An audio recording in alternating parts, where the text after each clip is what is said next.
Tell me about some challenges you've overcome on your journey, either business challenges or personal challenges that you've kind of encountered to get where you are. I know potentially every day is a challenge, but Yeah, something more.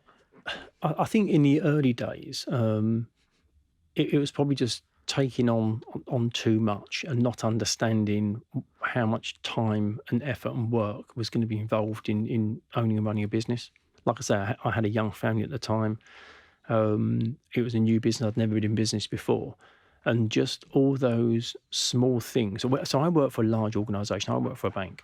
So, for example, if my computer stopped working, I could ring an IT guy and disappear off and have a coffee, come back, and Jerry would have it sorted. It would be working again. When you have your own small business, you're the person who's on your hands and knees under your desk, fiddling with the computer, trying to get it working. And that's just a micro element of the difference of working for an organization and it being your business. You're responsible for everything, whatever happens. So in the early days, that was quite challenging because you need to switch off.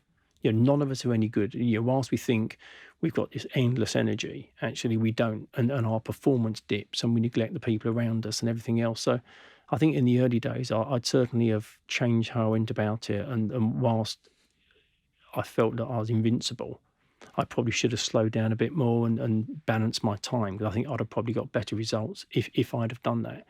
And also going back to the people thing, it would have been great if I'd have understood earlier on that you don't manage people, you manage individuals.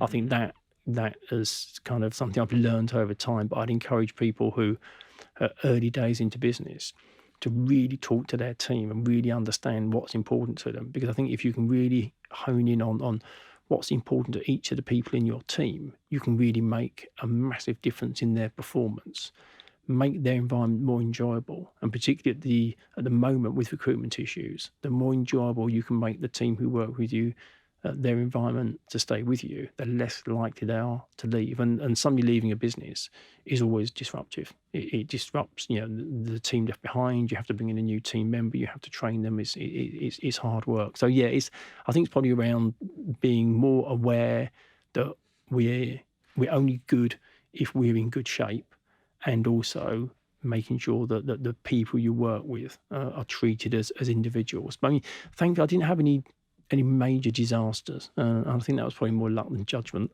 to be honest. Yeah, exactly. A lot of these things can be luck, and also you're kind of learning as you go along.